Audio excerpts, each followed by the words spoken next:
We're a five. Sorry. We're a 501(c)(3) nonprofit.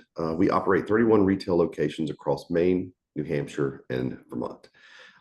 We have store and outlet revenues that essentially, which most people are familiar with, right? So it's I donate my stuff, they sell my stuff, and then what happens, right? And so what happens is a cool journey that we're going to walk you through. But what happens is that it helps fund and fuel our mission, right? And so there's just some really cool opportunities that do that. You can see here on the right a map that shows where our store locations are, our workforce offices are. We're corporate. Our headquarters is based right in Gorham, so right there, just outside of Westbrook, and but we have a wide footprint that's really cool. Two stores that we have that are awesome are outlets or by the pound, which you see there indicated by the yellow dot. One's in Gorham, and the other one is down in Hudson, New Hampshire.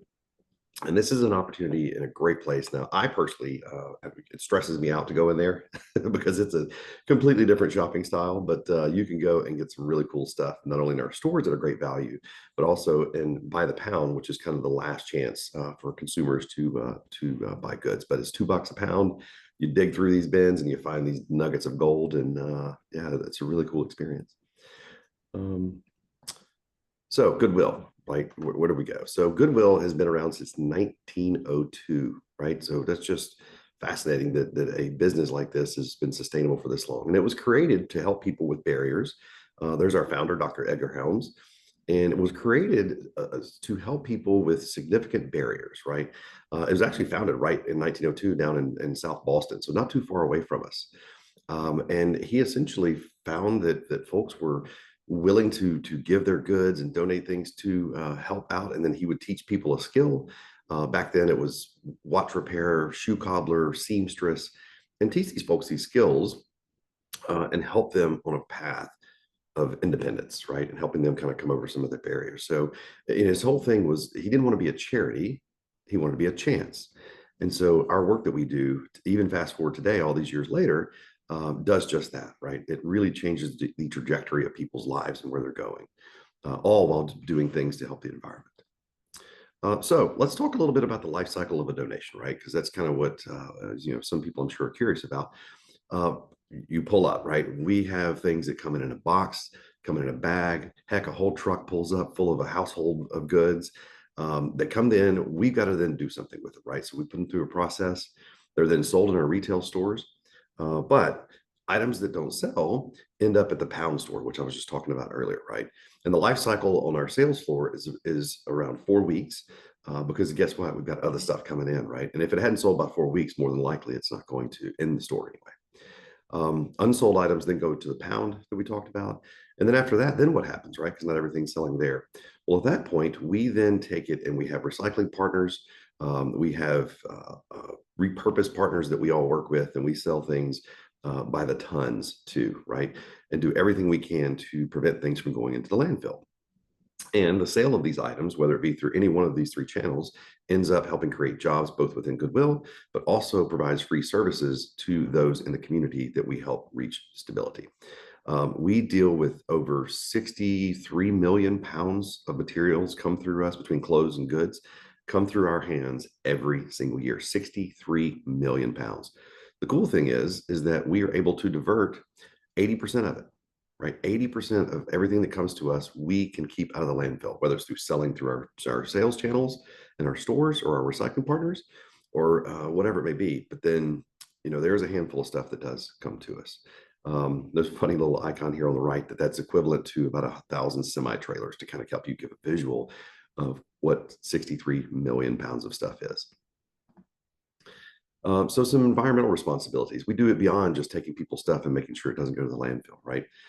In 2017, we voluntarily banned single-use plastic bags.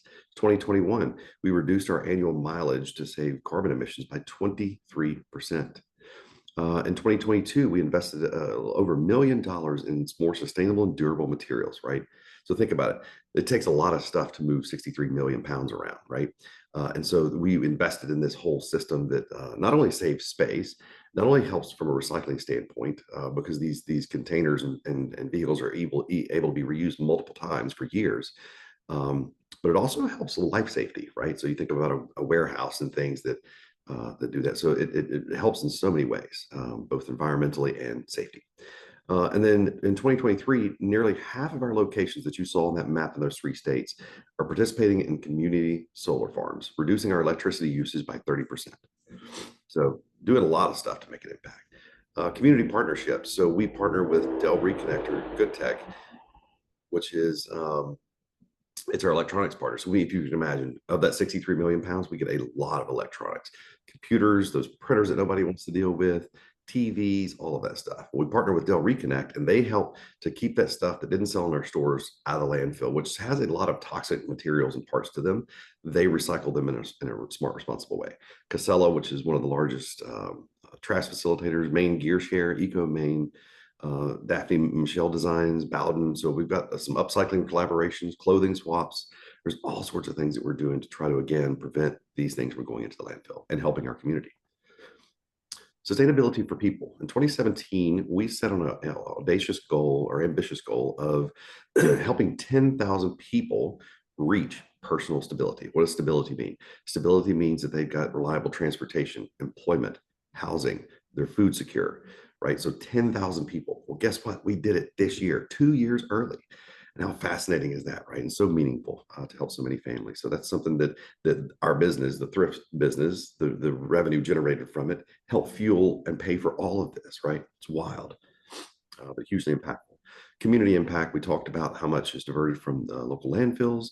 We talked about how many individuals are served through our work that we do.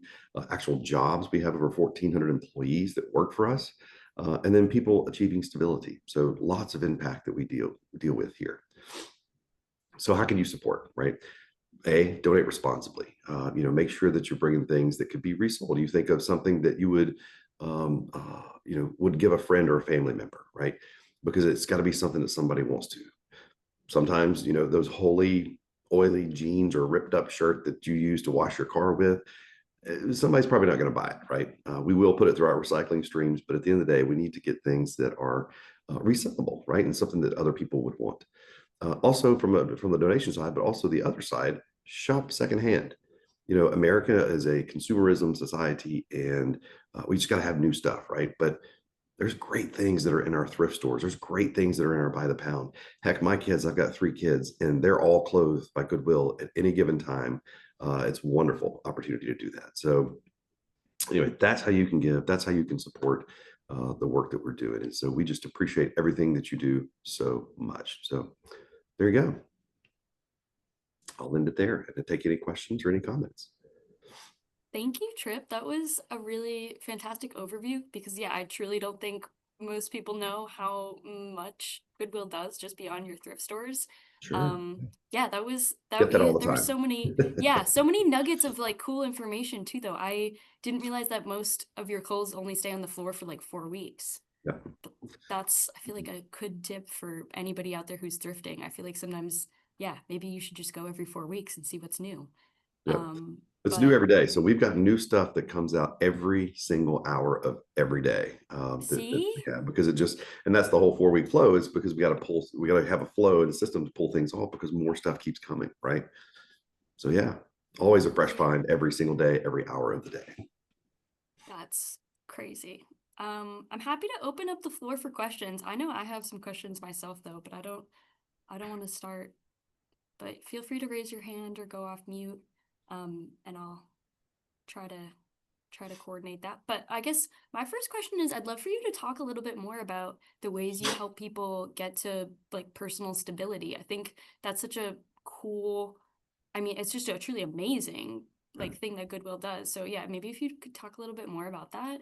Absolutely. So it's really a long-term journey, right? And a really long-term investment to get these folks to reach that goal. And it's really primarily focused around work, right? So what can we do to help a person with a barrier? And the barrier could be disability. The barrier could be coming out of being justice involved.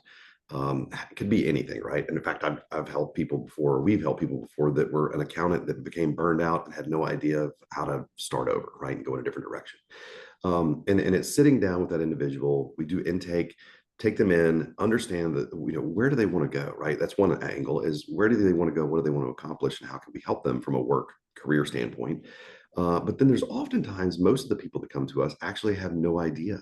They've not had folks in their lives that have been pouring into them in most cases of sharing what is possible, right? So they've kind of been had a limited view of the world of these are the limited things that I can do. Well, our folks will come up alongside them and go, "Well, there's these other opportunities, there's these other things." And so we begin to work with them on soft skills, on everything from like the basics of writing a resume, how to interview, all the way up through some soft skills and how do you engage, how do you engage in the work environment? Because a lot of these folks haven't had that before, right? And then we connect them with employers, right? And so we've got a network of employers that we work with, big and small, that try to find these people based on their skills, based on their personal goals, that we can help align them with an employer and get them on that path, right? So that's kind of how we show up and work with these folks. So it's a, and this I know I kind of like summed it up in 3 seconds or 15 seconds, but it's really this could be 6 months, a year, 2 years worth of working with an individual to get them there. Yeah, that's that's so much work. Do you are is this mostly run by like AmeriCorps Vistas? Because I know Goodwill has AmeriCorps, but is that mostly like do you? I guess you just have so many staff members that help coordinate this whole process. Yeah. So there, thank you. There's a whole team, and we've got, gosh, I think I last heard we had something like 47 different programs, ranging from high schoolers all the way up to seniors, and everything in between that we're working with. So, but yes, we have individuals that are assigned to do that. They're typically known as like caseworkers, they're geographically located. They're typically, how do these people come into our system? Well, some folks can just walk through the door, knock on it, and say, "Hey, I need help." Most of our folks come in through referrals through partner agencies. We work a lot with a lot of other nonprofits, and there, a lot of people who we serve are being served and touched by many other agencies, whether it be homeless shelters, food banks, pantries, that sort of thing. And so there's all sorts. So it's a true network of people that work together, right, that help get these people across the line. That's that's truly amazing. That's the work we want here because it's social resilience too. Like this is such a Mhm. big part of sustainability without it being necessarily like emissions or like Yeah, energy related. Yeah, that's so important. We're all bringing each other together into the better future that we're creating. That's for sure. awesome. I'll take myself off the mic. Cersei, yeah, yeah, feel free to ask your question or Uh, questions. Thank you so much for coming and speaking to us today. I'm Good to be keenly here. interested in the just flow of goods once they leave our house. And my question is about that 20% of the 53 million pounds of goods that come through your Goodwills. That 20% that goes to the landfill, are you using the word landfill like literally, or does some of this material get diverted to the waste to energy facility that incinerates and then sends the ash to the landfill? Or do you mean that this stuff is actually going to a landfill, and which ones do you principally use? So yeah, so great point and great question. So yes, some of it does end up getting diverted off to the recycling and burning of for energy. Some of it does end up in the hard landfill. And forgive me, I don't know the exact names of the landfills that we use, but our product typically is coming back from the stores into our Gorham warehouse and into our Hudson, New Hampshire warehouse. Those are kind of the two central points. And so whichever the closest landfill to those locations is where that stuff ends up going. And like what goes to the landfill, right? Like why can't we be 100% waste diversion? Sadly, some of the things that are given to us are literal trash. I recall a conversation I was having with a manager recently that they had a donation that came through that literally was kitchen trash mixed in with some other stuff, and we have to have a balance, right? So we've got signs up that say, "Hey, we can't take these things." Typically, it's like toxic waste. We don't want your guns and bullets. We can't take your used mattress, stuff like that. However, some of that stuff slips through, right? When it comes in a bag, we're not taking the bag open in front of someone and going, "Nope, can't take this. Have it back," right? And then there's also that balance of we don't want to be the organization of no, right? So if you come up and we're saying no to something, um, well, goodwill to, because folks don't understand kind of the stream of how things work on the other side of it. They're just thinking, "Hey, I've got something." Goodwill should be able to figure out a way to use it. So we have to be careful about what we say no to. But because of that, there are things that get through that are actual literal trash that we have to deal with. But Again, we try to either divert it where it's going to be reused for repurposed for energy, but ultimately there are some things that do make it to the landfill. But great question. Thank you. Yeah, great question. John Terry, you're up next. Hey, John. Hey, hi. I thought there was a significant portion that was sold to bulk resellers that then was shipped overseas and then sold in like, I mean, I know this because I was in the Peace Corps in the Congo in the 80s, and there was an awful lot of clothing that seemed like came from the States that was sold locally. Yeah, so great question, John. And so when I talked earlier about kind of the journey after the 4 weeks in the store, it then goes to our outlet. And then once it goes through our outlet, if it hasn't sold by then again, to divert from the waste stream, we end up partnering with brokers and sell. We bundle this stuff up like clothes, for example. Clothes will bundle up in these 2,000-pound bales. We will, once we get enough of them, a tractor trailer full of them, there are brokers that will buy this stuff, pennies on the pound from us, right? Excuse me. And they will then take it and they will sell it to vendors in South America, in Asia, and Africa, to be resold in open air markets like you're referring to. So that's kind of a recycling partner, if you will, in that way, textiles in particular. So what does that do from like a local enterprise perspective? Like when you're doing your life cycle calculation of the environmental impact of this whole life cycle, do you take into account what that does to, say, the production of clothing locally that is then impacted by the importation of, used clothing from the US? Is that part of the calculus at all? No, not at this time. I will say that between our stores and our outlets, if you go into our outlets today in Gorman, Hudson, I would say at least 85% of the folks that are in there are resellers, right? So these are folks who have micro enterprises, they have business, they're selling on Etsy, they're selling in local stores somewhere like that. But as far as dealing with local manufactured clothes versus non-local, that sort of thing, we don't really kind of get down into that level of the weeds just because of the sheer volume at this point. However, that's going to change in the future. We're starting to be very considerate of trying to figure out how do we do this different, because also there's issues with, well, what's the carbon on the cargo ship that's driving this stuff all the way over halfway around the world, and how are we helping impact that? So those are kind of some of the behind the scenes strategic things that we're thinking about and trying to figure out ways to solve for. Okay, thanks. Absolutely. Thanks for the question, John. Molly, I see you up next. Yeah, I'd like to ask a little bit of an unusual question, I think, for this gathering, but I'm really curious, Trip, about your background and like what you see as your life's purpose and how you got into this. Because I think those kinds of stories are also very motivating for all of us, Yeah, absolutely. potentially. Great. Yeah, absolutely. Thank you, Molly. Yeah, potentially could be. So I have a unique background relative to people that are typically in the nonprofit space. I actually went to culinary school. I'm a trained chef. Spent the majority or the first half of my career in restaurants, corporate events and catering, weddings, and all sorts of fun stuff, right?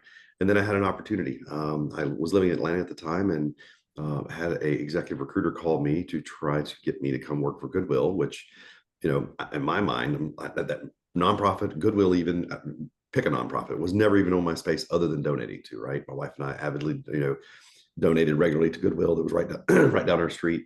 And I didn't know anything about it, but it piqued my interest, right? So I'm open to opportunity, piqued my interest, and just fell in love with it, and fell in love with it for two reasons, right?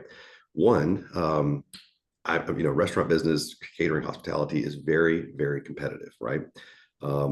Our stores need to be very, very competitive, right? So if someone donates something to us, our job and our donors are trusting us to maximize the ever value we can out of every single donation, right? So it's competitive. So it's, how do we do this? How do we do it better than any other thrift store? So that we maximize the margin that we're coming out of this, that ends up being funds to fuel the mission work. So what it does is it feeds my heart from the competitive side and running a business, but it feeds my heart because I get, but because I run a business very efficiently, I'm making a major impact in somebody's life, right? For the long term, changing their family tree. And that's what gets me up every day and motivates me to come to work and do the work that I do. and lead the team that I lead, I'm very, very passionate about it. And the third element of this is because I have a background in hospitality, I bleed caring for others and making sure that you're having an incredible time and experience when you come in. And I apply that to my employees. I want them to have an incredible work experience. And I've got several of them on here now. You can ask them, how they feel. But also our shoppers and our donors take care of the genuine care, right? Not as a transaction, but as a genuine partner, a genuine guest in your house, right? And take care of them. And so that's what kind of my backstory and what motivates me every single day is all of that, right? So great question. Thank you so much, Molly. I'm so glad I asked it. It's very inspiring. Thank you. Thank you. But the cool thing is that I get to tell a personal story about how, because the hospitality business is one place you don't have to go to college, right? Like you can work it's one of the only industries remaining that you can come in, start washing dishes like I did, and work your way up to be the general manager, heck, even own your own place. In a short period of time. And that's it's so inspiring these people. But again, like I mentioned earlier, a lot of these folks we work with, they have no idea of that possibility until someone talks to them, right? Someone helps guide them and opens their eyes to that. So great question, Molly. We're so lucky to have you on, Trip. That's Thank the you. Friday morning news we need to hear today. Does anybody have any other questions? I've got a question, Katie, if you don't mind me jumping in. Yeah. So I'm Megan Daly in the city of South Portland, and I think it was really great to learn about all the different ways you try to divert materials from the waste stream. And I think probably some of the listeners on this call would love to know, how does Goodwill decide which donated items can be resold, repurposed, or recycled? So that they can become more responsible about what they're bringing in and how that meets the needs of Goodwill and the people you serve. Yeah, thank you. So we've got a team of folks that work behind the scenes that are working with our partners out there, whether it be brokers that are going to take textiles, on the other side of the planet, or local recyclers or regional recyclers, whether it be plastic, metal, electronics, whatever it may be. And so as the things are going through the system, once they're done at the outlet, and happy, by the way, anyone on this call, I will personally be glad to take you on a tour of our warehouse behind the scenes so you can see it in action. We have no secrets, nothing to hide. It's a really cool thing to come and see. But once it goes through the outlet, those big tables, these tables are, I don't know, what, 8 feet by 15 feet, gets wheeled to the back. And then there's a whole sorting process that then goes into motion rather rapidly. And a team of folks that are pulling out the plastics, pulling out the textiles, pulling out all these things. And so that we do that. And then we have another team that again works with these brokers, these recycler partners, and does this on a daily, weekly basis of making sure that we're either maximizing the revenue that we can get from it, or making sure that they're a vetted vendor that is doing the right thing with these products and is not being used for some other reason, right? Like just recently we engaged, we worked with glass, right? Glass is one things that we struggle with recycling or finding a recycling partner. Shockingly, right? You think glass would be much easier, but it's not. But we Smash Room. I don't know if a Rage Room. I don't know if you all have ever heard of this, but basically it's a place where you can go with a baseball bat and go full Office Space and start beating up on computers and glass and doing all this stuff with a cocktail and a face shield and signing a waiver that you won't sue them. But so even trying to get creative and work with partners like that. So there's a whole team that works on that stuff on a daily basis. That's so interesting. So you guys have such great glass. Sometimes I love a lot of my cups are from Goodwill. Yeah. I guess that's a great question too. Like, are there certain categories of products that you guys see a lot of that have a really hard time dealing with, or I guess things that like the average day person doesn't really realize. Like, I think those nuggets of information are just helpful to know. Like, you're talking to a room of people who can spread the word about things. Yeah. Textiles are the biggest thing. I mean, by far, I would say it's probably 50 to 60% of the donations that we get is textiles. And if you think about the proliferation of that industry, fast fashion, I'm sure some of you hopefully have heard about it. If you haven't, to give you perspective, in the past, let's say Polo Ralph Lauren designs a new button-down shirt, right? It could take anywhere from 18 to 24 months from ideation to hitting a sales floor at a Macy's near you, right? Fast fashion now has turned that on its heels or on its head, and can take something from ideation to the sales floor within about 3 months or less. Just depends on how fast they can get a boat to go across the from China, right? But the problem is that you wear it a dozen times and it's starting to deteriorate rather rapidly, right? Well, those are the things we're starting to see at the influx of when it comes to the textiles, because people are so enamored with consumerism that they just keep doing that sort of stuff, right? Glass is another big one. I mean, you think about glass, people think like, oh, I've got my glasses, but it's not just your glass that you're drinking out of, right? It's plates, it's bowls, it's dishes, it's all these things that are made up of that. And so those are kind of two big areas where we see a lot of stuff. Electronics is another thing too, right? So we not only have become consumerist society around textiles, but we're obsessed with the latest tech, right? And so the latest tech becomes the next new iPhone, the next new pick a thing, right? And so that's a ton of stuff that we get coming through our doors, is that sort of thing. The great news is, from an electronic standpoint anyway, is that there's tons of people who want that stuff. If you come through and you go through a tour, we'll walk you through our good tech area. And I've got things from the old school Apple monitors that have, if you remember back in the early 2000s, they had like this wild color on them or whatever, to iPad 1s, iPhone 1s, Nintendo 64 games, and all sorts of stuff like that. But it's fascinating, the stuff that comes to the door, for sure. John, you've got a question? Yeah. Yeah. So from a safety hazard perspective, when you guys are processing things, we read a lot about these microplastics and like water bottles. Like I've got all these old bike bottles and I'm all like wondering about now. When you have the sorting tables and things like that, are there things that you're becoming more aware of that you need to sort of pay attention? Because the clothing, I mean, it's just from a safety perspective, I mean, what do you guys do? I mean, with the electronics, I would have think that, there are heavy metals and some of that stuff that you have to pay attention to. If you're not disassembling them, right? You're sort of giving them to people. But with clothing, some of this stuff things can rub off. Paint, the graphics themselves can wear off. So is there anything that you guys pay attention to with your Yeah, staff? so first off, electronics. So electronics, we don't disassemble. We're just checking, do they turn on, do they work, right? Basic functionality.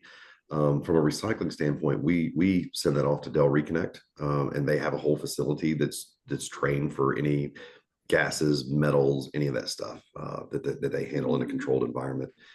From the day-to-day stuff in our stores, our folks wear gloves in their processing and their work that they do to keep things off of their hands. They have vests that protect them from rubbing up against things on their own personal clothes.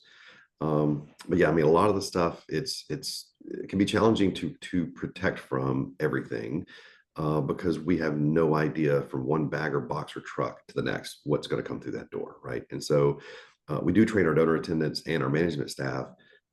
If something is in question, if something's in anything, our first stance is either we don't take it or we're going to set it aside and handle it in a different way, because we have a safety team that can help pick up the phone. You call them and you've got a question about what's this particular thing, what's the risk. I mean, again, we've had dead things donated to us, a dead cat, dead squirrel, to guns, grenades, all sorts of things, chemicals even.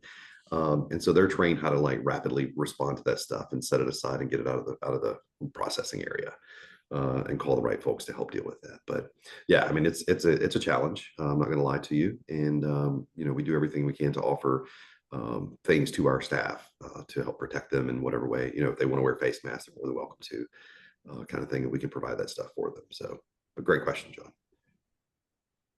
Yeah, that's wild.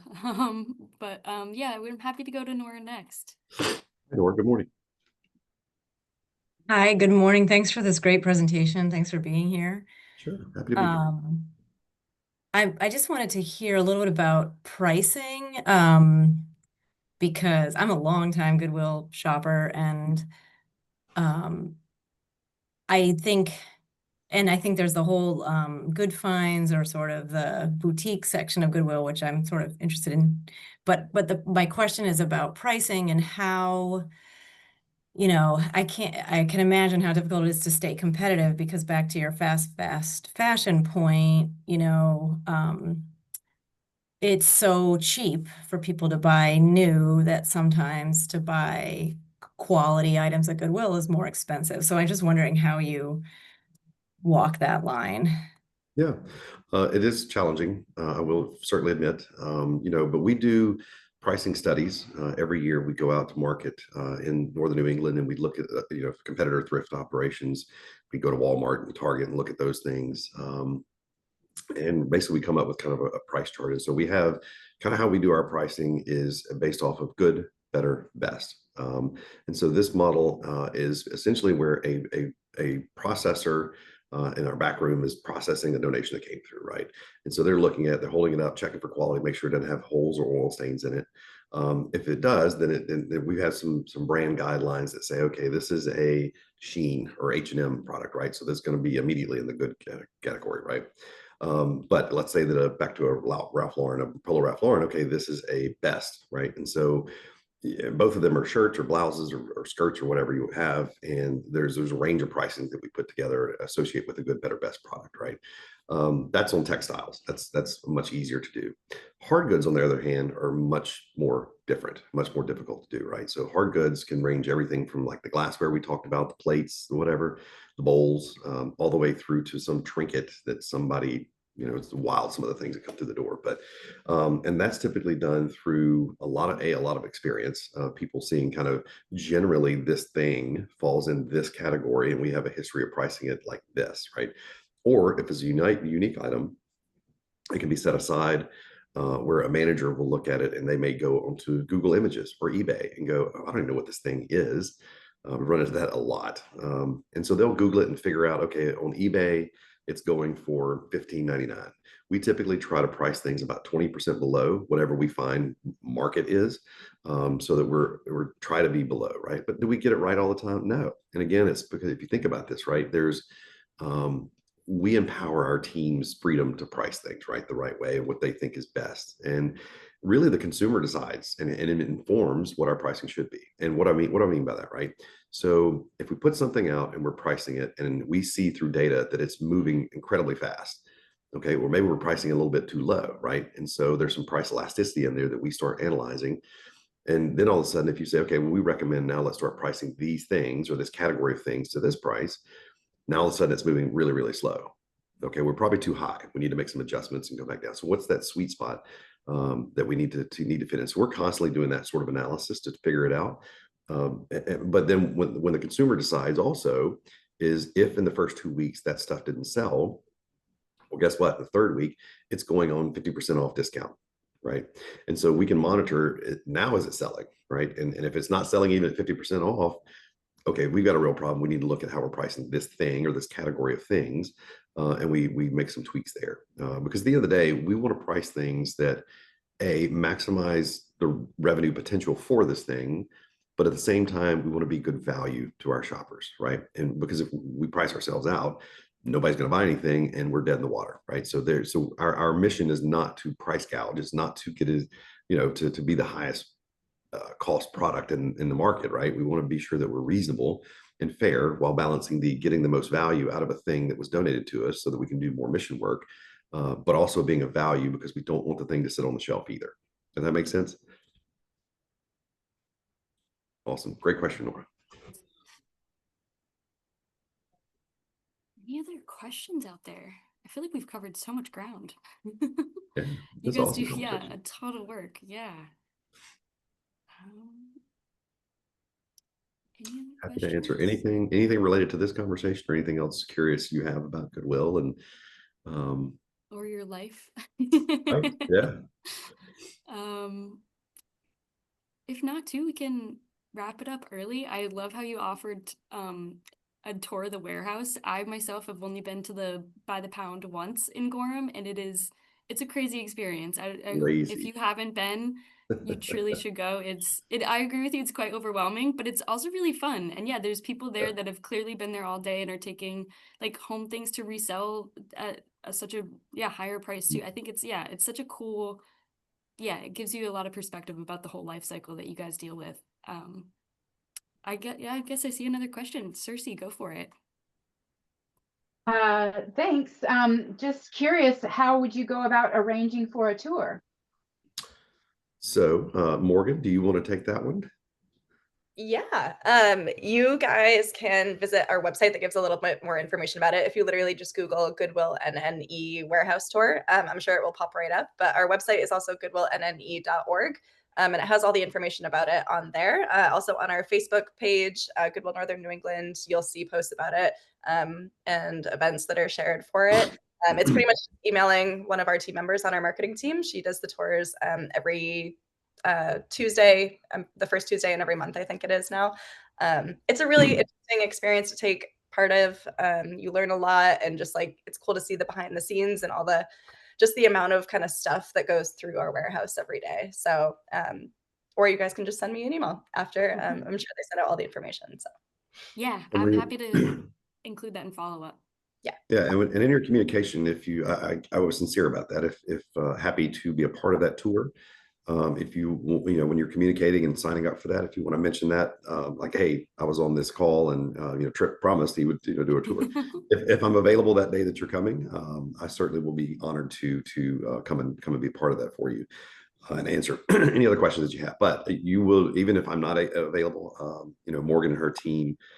You're in great hands, and they again, it's very transparent. We're an open book.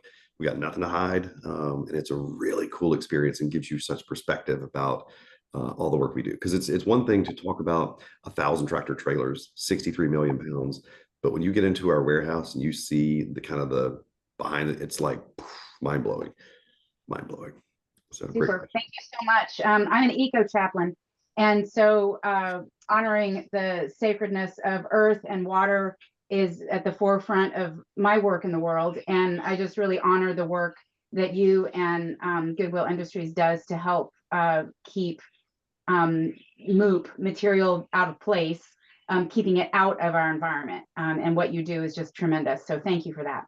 Yeah, no, thank you very much. I appreciate that. And there's innovation that's, I didn't even get to touch on, that we're doing kind of forward looking, like how do I stop putting stuff on a ship and shipping it around the world, right? What do we do? So there's technologies out there that we're exploring that in the future we could potentially take a textile, right? Any a blouse, a shirt, or whatever it is, whatever material it is, completely recycle it back into feedstock for clothing manufacture. So yarn, right? How do we do that? How do we get to that? And so those are some of the things that Goodwill is kind of behind the scenes, nationally, globally, trying to do constantly to help with this. So and thank you for your comments. And we are a true environmental supporter. There's so many rooms that I go into.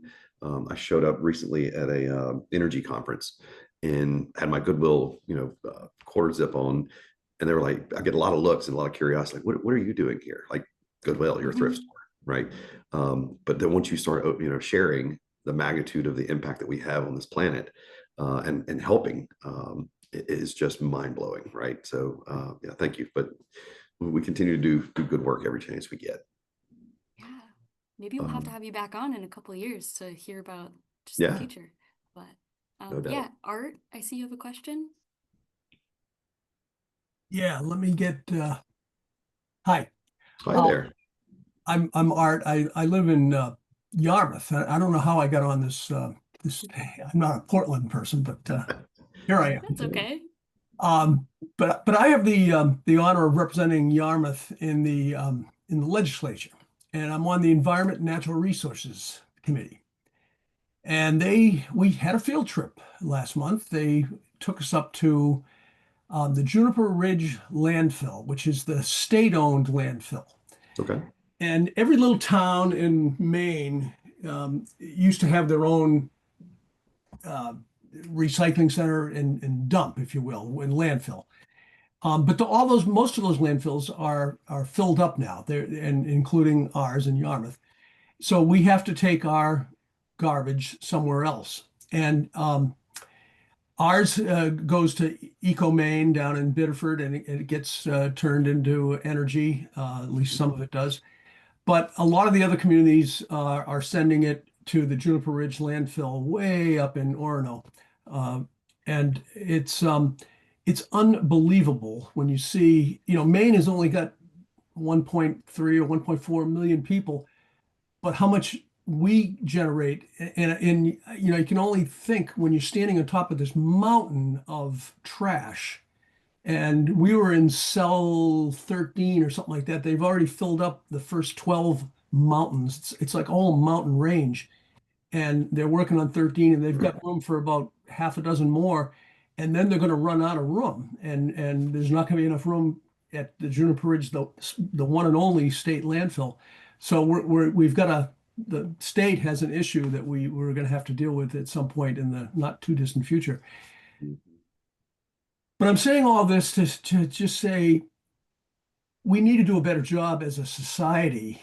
And, you know, we need to teach every kid graduating from our school systems needs to learn how to recycle and divert things better. And I'm very bad at it myself. I take my garbage to the Yarmouth transfer station, and they make you, it's kind of a shaming process. You have to dump what you consider to be your recycling on this table, and they look through it. And you know, it's like my thing I fear the most every week is am I going to screw up? And invariably I am told, oh, Art, that goes over here. You know, this goes there. That, you know, you can't do it right. And I blame the rest of my family. It's not me that's doing it.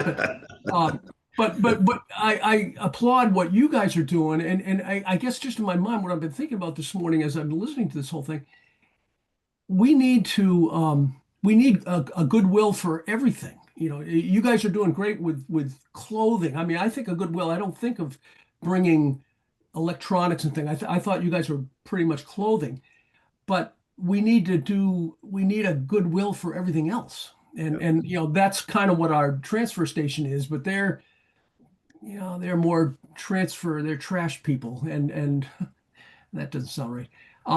But anyways, it's a big problem, and we're not doing a good job here in Maine, and we do better than I think most of the rest of the world. I can't imagine what the amount of trash that New York City generates, and you know, with the larger population centers. So Yep. I'll stop it there. No, Art, that's great perspective. To give you some hope, I will say next to in our by the pound stores, anyway, next to our resellers, the majority that's coming in there are the youth, right? High school kid, my kids, college age kids. Any given weekend, you go in there, and that's most of what you're going to see. So if that can give you some hope that at least from a youth perspective, that they are thinking about, even though they're still consuming, they're consuming things that are being repurposed and given a second life. But yeah, it's a big challenge. It really is. So, but thank you for that. Julie. It certainly is, yeah. Hey, Julie Taft here. I good am with morning. the South Portland Sustainability Team. Waste reduction is my focus area, and I'm, a thrift shopper, Goodwill regular. The Gorm by the pound is actually pretty amazing. So it's one of those things that, regular, lifestyle is to thrift. My oldest daughter worked for Goodwill for about 3 years.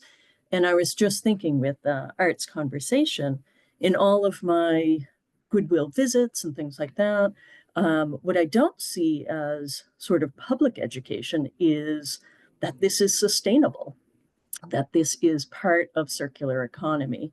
It is, a regular store, items on sale by color, but the education of sustainability or circular economy is not part of the, signage or anything. And I was just thinking that might be kind of a next step, especially with the youth that are going to the stores regularly.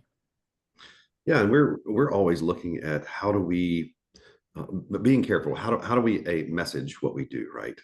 Goodwill, we've been around since 1902. It's 150 autonomous territories throughout the United States and North America. What does that mean, right? So we're a federated model. We have completely independence up here. I'm the local CEO. I live in Gorham. I work here. I've got a local board of directors that represent all 3 states. but it's kind of a good thing, but a bad thing, right? So like and why that model was created that way is so that we can do local mission that matters right here in northern New England, not taking direction from somebody in DC or LA or wherever an office would be. But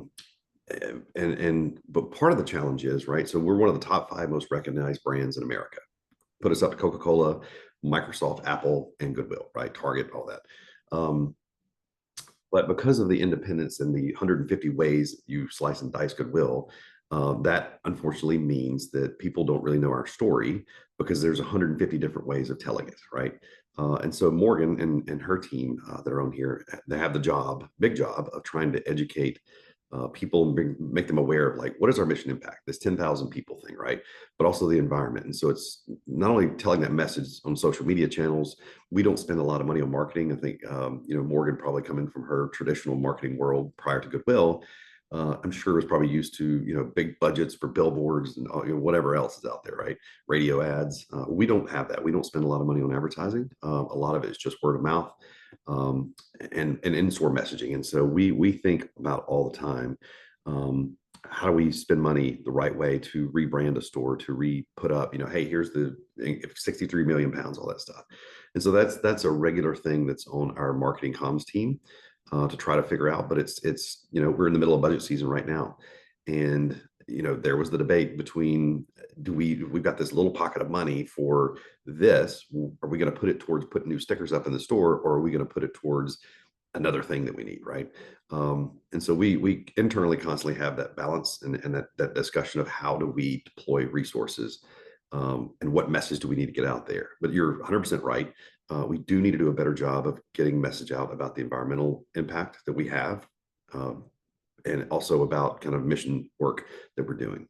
But anyway, behind the scenes, just want to be, again, transparent with you that's kind of internal struggles that we have of where do we spend money on stickers on the wall, on social media channels, on whatever it is, telling our story about what we do.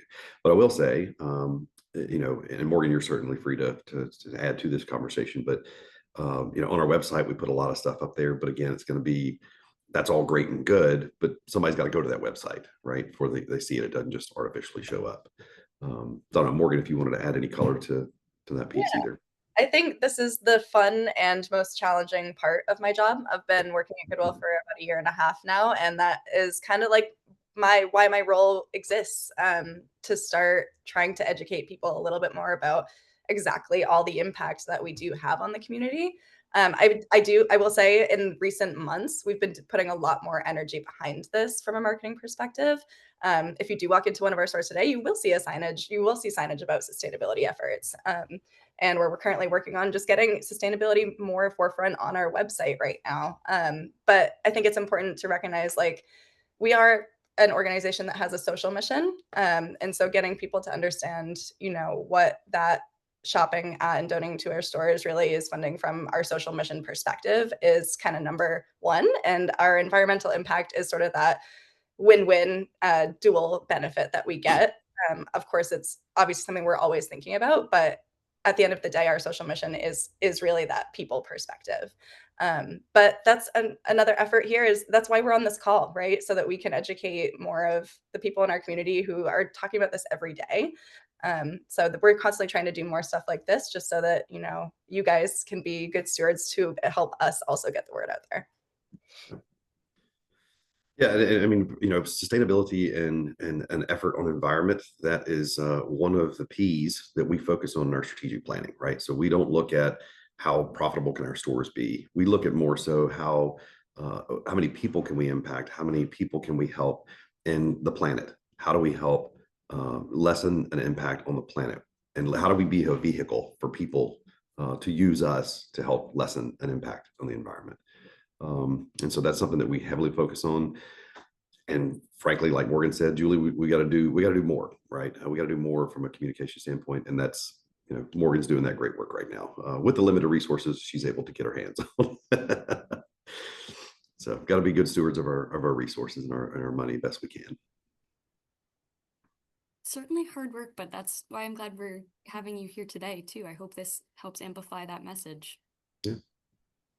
But happy to answer. Nothing's off limits. You guys can ask anything. I'm an open book. So feel free to raise your hand if you got any other curiosities about the work that we do our agency in general. Yeah, we probably have time for one more question, but if there aren't any too, I'll include their contact information in the follow-up. And yeah, this will be recorded and posted on our YouTube channel, and I'll send out some links too in the follow-up too for anybody who didn't make it today. I can't thank you both enough, or your whole team, but yeah, thank you, Trip and Morgan. And yeah, I really, really appreciate you coming here today for Coffee and Climate. This was a fantastic conversation. It feels like some really nice news on a Friday that, yeah. Absolutely. you. Thank you so much. We are honored to be invited and to be part of this conversation. And Goodwill plays an important role in environmental impact and sustainability in our state. And so we are happy to show up every day. We're happy to be on this call, and thank you for the opportunity to share our story. I look forward to hope to tour some of you through our operations and get you a little bit more deeper into the work that we do. And again, just can't thank you enough, Katie, for having us. Awesome. Well, yeah. Happy Friday, everybody. Thank you. Absolutely. Take care, people. Thank you so much.